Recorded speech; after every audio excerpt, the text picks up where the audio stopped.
கடகராசி அன்பர்கள் அனைவருக்கும் வணக்கங்க.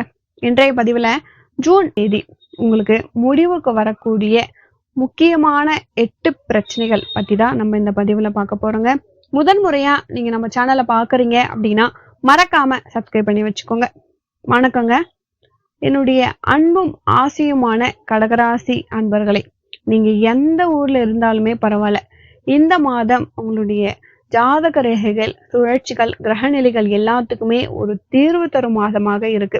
ஸோ உங்களுடைய மனசுல ஒரு அலறல் இருக்கு. நமக்கு மட்டும்தான் இப்படி நடக்குதோ, நம்ம மனசுல இருந்த நம்பிக்கை தூண்களும் திடீர்னு முறியிற மாதிரி இருக்கு. இது எல்லாத்தையுமே கடந்த காலத்துல, அதாவது உங்களுக்கு சனி ராகு, சிலருக்கு அஷ்டம சனி, சிலருக்கு சுக்கிரனுடைய எதிர்பார்வை, இதைத்தான் காரணமா சொல்றாங்க. ஆனா இப்போ ஜூன் மாதம் இறுதிக்குள்ள இந்த 8 முக்கியமான பெரிய சோதனைகள் முடிவுக்கு வரப்போகுது. அதுவும் ஒரு புதிய வாழ்க்கை, உங்களுடைய புதிய கதவு திறக்கிற மாதிரி, உங்களுடைய மன உளைச்சலால ஏற்பட்ட சங்கடங்கள். முதல் விஷயம், கடகராசி அன்பர்களுக்கு கடந்த 3 மாசமாவே அவசரப்பட வேண்டிய சூழ்நிலை இருந்துச்சு. குடும்ப வாழ்க்கையில பிரச்சனை, இல்ல பணத்துல பிரச்சனை, இது எல்லாமே சேர்ந்து ஒரு அடக்குமுறை மாதிரி ரொம்ப கஷ்டமா இருந்துச்சு. தூக்கம் வந்தாலும் நிம்மதியில, எதையாச்சும் பண்ணணும் போல இருக்கு, ஆனா எதுவுமே பண்ண முடியல. சந்திரன் உங்களுடைய ராசி அதிபதி, அவரும் ரொம்ப நாளா வியாழனோட நட்பு பார்வைக்கு வரப்போறாரு. அதனால ஜூன் 23க்கு பிறகு உங்களுடைய மனசுல இருந்த குழப்பம் எல்லாத்துக்குமே தெளிவா ஒரு தீர்வு கிடைக்க போகுது. ஒரு செய்தி, ஒரு அழைப்பு, ஒரு சந்திப்பு நீங்க எதிர்பார்த்த உள்ளத்துக்கிட்ட இருந்து உங்களுக்கு கிடைக்க போகுது. 2வது விஷயம், பண வரத்துல உங்களுக்கு தடை, அதாவது பணம் வராம இருந்திருக்கும், இல்ல பணம் வந்தாலுமே அது உடனே செலவாயிட்டு இருக்கும், இல்ல பாக்கி வாங்கினவங்க கூட உங்களுக்கு இப்ப எனக்கு கஷ்டமா இருக்கு அப்படின்னு சொல்லிட்டு தராம விட்டுருப்பாங்க. இத மாதிரி ரொம்ப நெருக்கடியா இருந்தது உங்களுக்கே தெரியும். இது சுக்கிரனுடைய எதிர்மறையான ஒரு தாக்கம் தான். ஆனா ஜூன் 26ஆம் தேதிக்கு பிறகு சுக்கிரன் உங்களுடைய ராசிக்கு 3ஆம் பார்வையா பாக்குறாரு. அதாவது பழைய கடன்கள் எல்லாமே கொஞ்சம் கொஞ்சமா திரும்பி வர ஆரம்பிக்க போகுது. முக்கியமான விஷயம், உங்களுக்கு ஒரு சிறிய உதவியுமே ஒரு பெரிய வாய்ப்பா மாறப்போகுது. 3வது விஷயம், குடும்பத்துல சொல்ல முடியாத பிரச்சனைகள், பாசத்தால ஏற்பட்ட பிரச்சனைகள், இல்ல நீங்க ரொம்ப நம்பினீங்க, அந்த நபர் உங்களை பின்னால பேசினா வரும் பாருங்க ஒரு வழி, அந்த வழியை அனுபவிச்சிட்டீங்க. இந்த பிரச்சனையை தீர்க்க சந்திரன் 3ஆம் இடத்துக்கு வரும்பொழுது ஒரு முக்கியமான தீர்வு கிடைக்க போகுது. அதாவது நெருங்கிய உறவுகள் தானாகவே உங்களை புரிஞ்சுக்க போறாங்க. மௌனமா உங்களுக்கு பேச ஆரம்பிக்க போறீங்க. நீங்க எதுவுமே சொல்லாம ஒருத்தவங்களுடைய மனம் மற்றவங்களுக்கு புரிய ஆரம்பிக்கும், அந்த மாதிரி நிலை. 4வது விஷயம், உங்களுடைய உடல் நிலையில இருந்த பிரச்சனைகள். சிலருக்கு மொத்தமா உடம்பே சோர்ந்து போன மாதிரி இருந்திருக்கும். சின்ன சின்ன வேலை கூட விரை போட முடியாம இருந்திருக்கும். இது எல்லாமே சனி பகவான் உங்களுடைய ராசிக்கு கொடுத்த பார்வையால தான். ஆனா ஜூன் 28ஆம் தேதிக்கு பிறகு சந்திரன் உங்களுடைய ராசிக்கே வரப்போறாரு. அதனால உடம்புல இருந்த பிரச்சனைகள், சோர்வு எல்லாமே மெதுவா மறைய ஆரம்பிக்க போகுது. எளிதா சொல்லணும் அப்படின்னா, உங்க வாழ்க்கையில உங்களுக்கான ஒரு தைரியம் கிடைக்க போகுது அப்படின்னே நம்ம சொல்லலாம். 5வது விஷயம், ஒரு தொழில், ஒரு வேலையில ஏதாவது ஒரு தடை இருந்திருக்கும். நீங்க இன்டர்வியூ போயிட்டு வரீங்க, ஆனா உங்களை திரும்பவும் கூப்பிட்ட மாதிரி இல்ல ஃபோன் பண்றப்பா அப்படின்னு சொல்லி அமைச்சிருப்பாங்க, ஆனா ஃபோனே பண்ணியிருக்க மாட்டாங்க.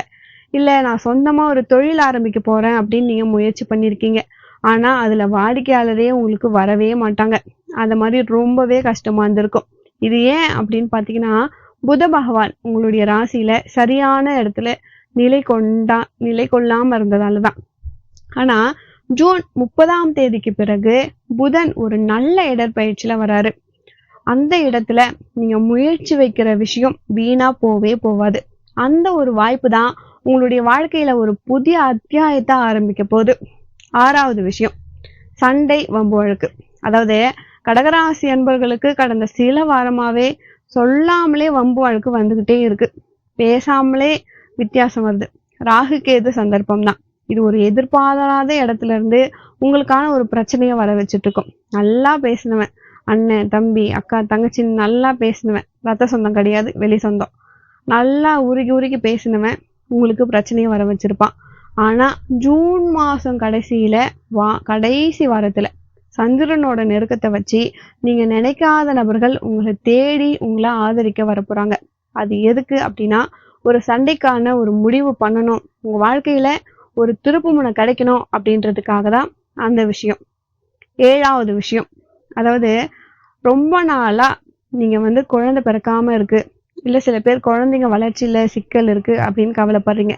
சிலருக்கு குழந்தையினுடைய ஆரோக்கியம் குறைஞ்சிக்கிட்டே இருக்குன்னு கஷ்டம் இருக்கும். உங்க எல்லாருக்குமே ஜூன் மாசம் அதாவது ஒரு சிறந்த பரிகாரத்துல நீங்க பண்ணணும். அது என்ன அப்படின்னா, விஷ்ணு நாமம் நீங்க சொல்லணும். இத சொல்லும் பொழுது, நீங்க பக்தியோட சொல்லும் பொழுது இந்த சோதனைய உங்களால கண்டிப்பா கடக்க முடியும். இது வந்து ஒரு பெரிய பரிகாரம் கிடையாது. ஒரே ஒரு வாக்கு. இத நீங்க நம்பிக்கையோடு சொல்லணும், அவ்வளவுதான். நீங்க தாயாகணும் அப்படின்றதுக்கான ஆசை கண்டிப்பா நிறைவேறக்கூடிய ஒரு காலகட்டம் அப்படின்னே நம்ம சொல்லலாம். 8வது விஷயம், உங்களுடைய வெற்றிக்கு எதிரான விஷயம், அதாவது முக்கியமான கடைசியா சொல்ல வேண்டிய ஒரு முக்கியமான விஷயம் அப்படின்னு தான் இதை எடுத்துக்கணும். ஏன்னா நீங்க எடுத்த முயற்சி உங்களுக்கு வெற்றி அடையிறதுக்கு லேட் ஆயிருக்கும், இல்லைன்னா உங்களுடைய வெற்றி ரொம்ப பக்கத்துல தான் இருக்கு, ஆனா அது வந்து உங்ககிட்ட வராம கொஞ்சம் தள்ளி தள்ளி போயிடுச்சு. இப்போ அந்த வெற்றி உங்களுக்கு ஜூன் 31 முடிகிறதுக்குள்ள சந்திரன் புதன் சுக்கிரன் 3 பேருமே ஒரு நல்ல யோகம் தரக்கூடிய நிலையில அமர்றாங்க. ஸோ அதனால உங்களுக்கான வெற்றி உங்க கையில வந்து கிடைக்க போகுது. தடைகள் எல்லாமே உங்களை விட்டு நீங்க போகுது அப்படின்னே நம்ம சொல்லலாம். இப்போ கடகராசி அன்பர்களை பொறுத்த வரைக்கும் உங்களுக்கு சோதனை வந்தாலுமே உங்க வாழ்க்கைய நீங்க வந்து அப்படியே விழுந்துட்டுறாதீங்க. ஏன்னா சோதனை வர்றது உங்களை சோதிச்சாலுமே உங்களுக்கு ஒரு நல்லது நடக்க போகுது அப்படின்றதுக்காக தான். இந்த மாதத்துல உங்களுடைய துன்பங்களுக்கு எல்லாத்துக்குமே ஒரு முடிவு கிடைக்க போகுது. அதே நேரத்துல நீங்க நம்பிக்கையோட நடந்தா அதுவே உங்க வாழ்க்கையில ஒரு பெரிய விஷயத்த நீங்க ஆரம்பிக்கிற மாதிரி இருக்கும். கண்டிப்பா உங்களுடைய வாழ்க்கையில நீங்க ஜெயிக்க போறீங்க. உங்களுக்கு நிறைய கஷ்டங்கள் இதுக்கு முன்னாடி இருந்திருக்கலாம். என் கஷ்டம் இப்பதான் முடியும் அப்படின்னு நீங்க புலம்பி இருக்கலாம். அந்த விஷயம் எல்லாத்துக்குமே ஒரு விடிவு காலம் பிறந்துருச்சு அப்படின்னு தான் நம்ம சொல்லணும். ஏன்னா நீங்க நிறைய கஷ்டப்பட்டுட்டீங்க. ஒரு பிரச்சனை 2 பிரச்சனை இல்லை, தொடர்ந்து பிரச்சனை, அடிக்கு மேல அடி விழுந்துருச்சு. இதுக்கு மேல என்னால முடியல, என்ன ஏளனமா பார்க்க ஆரம்பிச்சிட்டாங்க.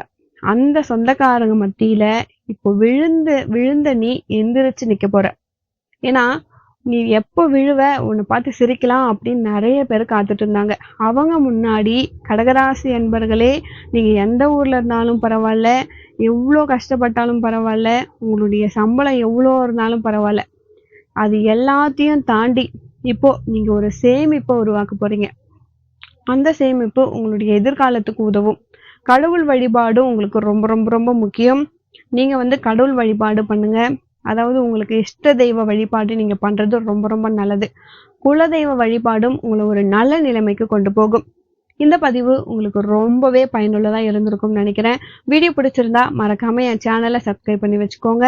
மேலும் உங்களுடைய ஃப்ரெண்ட்ஸ் அண்ட் ஃபேமிலிக்கு ஃபார்வர்ட் பண்ணுங்க. அடுத்து ஒரு நல்ல பதிவில் மீண்டும் உங்களை சந்திக்கிறேன். நன்றி.